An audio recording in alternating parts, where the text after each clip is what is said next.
एक पत्नी के रहते दो दो शादियां करता है, झूठ बोलकर आता है, और एक पत्नी अभी भी खोज रही है और एक पीड़ित पत्नी हमारे सामने है। हवस ऐसा कि वह लगातार धोखा देता जा रहा है। यह तमाम कागजात हैं जो न्यायालय में चल रहे हैं, और यह एक पीड़ित पत्नी है जिनकी व्यथा सुनकर आपका भी कलेजा फट जाएगा। न माँ है, न पिता है, न भाई है, न भौजाई है। अगर देखा जाए तो माता पिता नहीं है।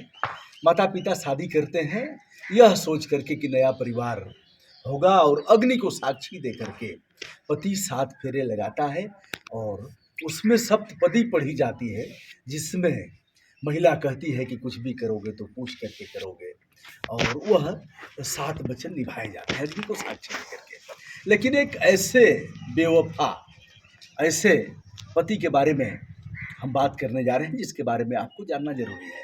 ऐसे लोग समाज के कोढ़ और कलंक हैं, जिनके सामने मैं बैठा हूँ। इनका न कोई घर है, न कोई द्वार है, न कोई माँ बाप, सब चले गए। शादी इनकी होती है काफ़ी देख करके, अच्छा वर देख करके, देखने में सब कुछ ठीक ठाक था, दान दहेज दिया गया। 2005 में विवाह होता है और गौना रखने की प्रथा है। शादी के बाद 3 साल, 4 साल, 5 साल गौना रखा जाता है, 1 साल भी रखा जाता है, अलग अलग प्रचलन है। जैसे हमारी भी शादी हुई थी तो गौना रखा गया था, तो उसके बाद श्रीमती जी का पदार्पण हुआ। शादी लोग कर देते हैं कि ठीक है हो जाए भैया, उसके बाद अपना हम लोग और तैयारी करके गौना करेंगे। ऐसा ही हुआ, माता पिता ने शादी किया और फिर 2009 में गौना हुआ और सब कुछ ठीक ठाक रहा। आप चली गई गाजीपुर से फिर पूना चली गई, महाराष्ट्र में, और वहीं रह दोनों जगह रह रहे थे। अच्छा, यहाँ भी रह रहे थे, वहाँ भी। मैं ससुराल में भी और पूना भी, दोनों जगह रह दोस्तों, हम गाजीपुर में हैं, और गाजीपुर एशिया का सबसे बड़ा गांव गहमर है, और करुणासा के किनारे इनका गांव है। गहमर में शादी होती है, धूमधाम से शादी हुई, जितना कुछ करना था किया, और फिर इनको लेकर के वह चला जाता है पूना में, ट्रांसपोर्ट में काम करता है। साल 2 साल ठीक बीतता है। 3 साल से सॉरी परेशान किए। 3 साल से हाँ। परेशान किए। फिर यह कह करके, क्या कह करके पूना से भगा? पूना से बोले कि मेरे पिता का हाथ टूट गया है। हाँ। और हमको जाने दो। तो हमने बोला कि हाथ टूट गया है तो हमको भी ले चलो। हाँ। हम भी वहाँ देखेंगे कि वो लोग बोलेंगे ना कि हाथ टूट गया, वो नहीं आई। हाँ, वह नहीं आई। हाँ। हाँ, तो वो बोले कि नहीं तुम मत जाओ, ट्रेन का टिकट नहीं हुआ है, ट्रेन में ऐसे तुम नहीं जा पाओगे। हाँ। तो वो चले, हमको मारे पीटे, और एक कमरा था जो मेरा रूम था, उसी रूम में वो बंद कर दिया मेरे को। अगल बगल का लोग दरवाज़ा खोला मेरा। अच्छा। और वो बंद करके मेरे को वहाँ से चले आए। कई तारीख थी, कब? 7 दिसंबर को 2022। हाँ, 7 दिसंबर यह कह करके कि पिता का हाथ टूट गया है, और मारे, घर में बंद कर 7 दिसंबर को ट्रेन पकड़ लिए। 9 दिसंबर को गहमर पहुँचे और कामाख्या माँ में मंदिर में शादी कर। दूसरी शादी किया नाबालिग पत्नी के साथ। हाँ। नाबालिग लड़की है, जिसका प्रमाण इनके पास है। यह विद्यालय के प्रधानाचार्य ने लिख करके दिया है, जन्मतिथि के अनुसार वह लड़की नाबालिग थी जब शादी हुई। तो आपको पता लगता है कि शादी हो गई। हाँ। फिर आप वहाँ से भाग 12 तारीख को हमको पता चल गया, किसी गहमर का लोग फ़ोन किया कि तुम्हारा हस्बैंड लड़की पूना से भगा के लाया है। अच्छा। पता नहीं चल रहा था कि वो लड़की कहाँ से लाए। तो 12 को सुबह में खबर मिली, हमने शाम को ट्रेन पकड़ लिया, हमको वहाँ का लोग ट्रेन पकड़ा दिया। हाँ।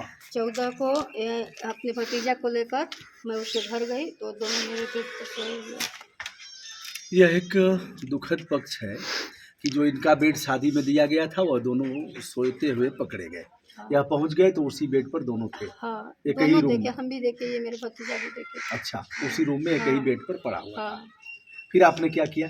देख करके तो आग लग गई होगी। हाँ, कोई भी महिला इसको बर्दाश्त नहीं कर पाएगी कि हमारे पति के साथ कोई उसके साथ किसी अन्य का शारीरिक संबंध हो, फिजिकल रिलेशन हो, उसके साथ वह सोती हुई मिले, या कोई महिला बर्दाश्त नहीं कर पाई।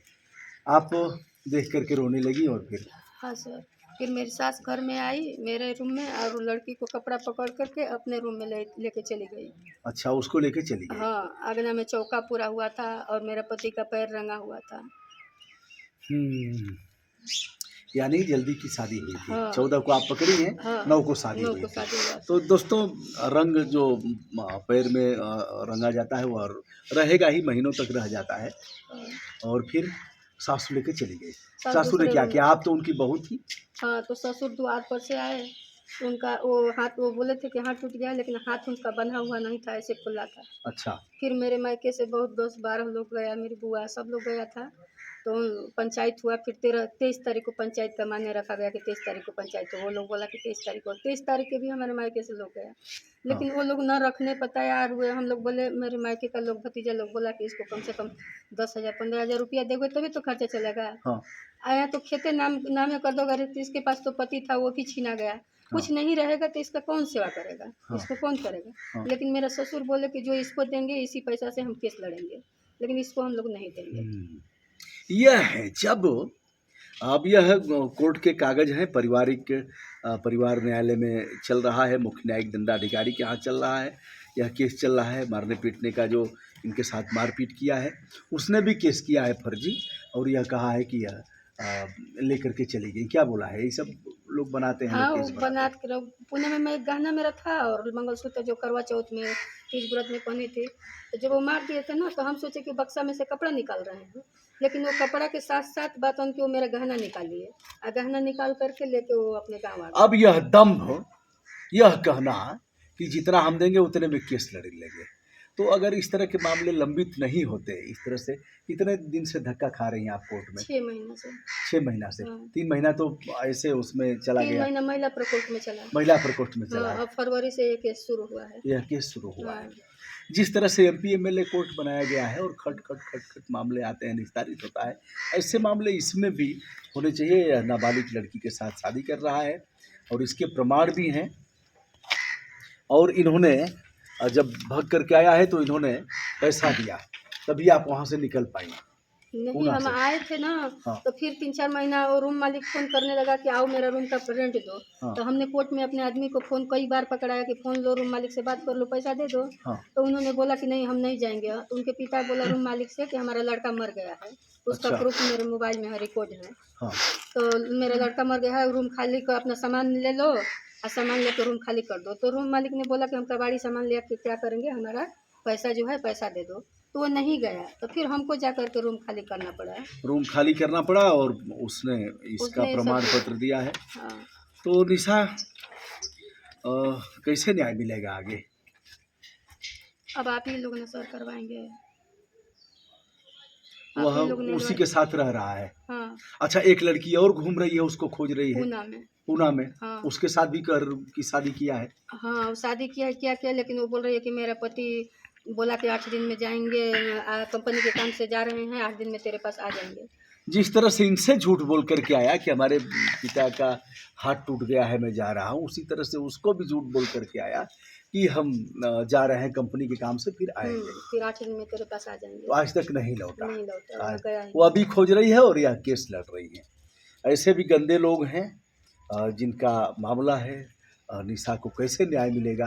निशा जैसी तमाम महिलाएं भटक रही हैं थाना पुलिस से लेकर के, और परिवार न्यायालय, जनपद न्यायालय के चक्कर काट रही हैं।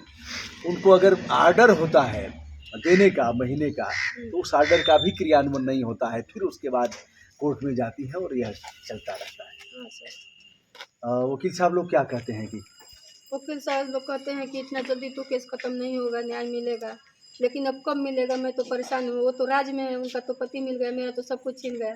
मेरा है क्या? मेरे पास कुछ नहीं है। तो हमने सास क्या बोली कि यही सास बोली ना कि यहीं रहो, गोबर पाथ के रही है। यहीं रहो और गोबर पात हो। ऐसे ऐसे पहले होता था, जब कानून का राज नहीं था, ऐसे होता था। 2-3 शादियाँ होती थी, लोग छोड़ देते थे। तो हमारी शुभकामनाएं हैं निशा के साथ। यह भारत की बेटी है और भाइयों बहनों, बेटी बचाओ बेटी पढ़ाओ, इसे नहीं चलेगा, करना पड़ेगा इस पर भी। यह निशा का अकेले मामला नहीं है, तमाम ऐसे लोग हैं जिनके ऐसे मामले हैं, भटकते हुए आपको हर न्यायालय में मिल जाएंगे, थाना पुलिस के चक्कर काटते हुए। एक बार इनको देख लीजिए और किस तरह से अब भुगत रही हैं, दंड भुगत रही हैं। और ऐसे बहसी लोग, ऐसे गंदे लोग और ऐसे इस प्रकार के चरित्रहीन लोग पता नहीं कितने लड़कियों का जीवन बर्बाद करेंगे। कहना काफ़ी कठिन है।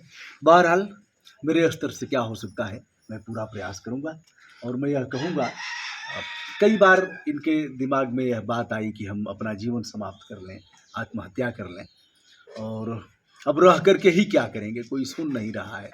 मैंने समझाया है, बहादुरी के साथ लड़ना है, अंततः सत्य की विजय होती है और कानून आपके साथ है, लोग भी आपके साथ हैं। अगर उसने गंदा काम किया है तो उसको दंड भुगतना पड़ेगा। हमारी शुभकामनाएं आपके साथ हैं।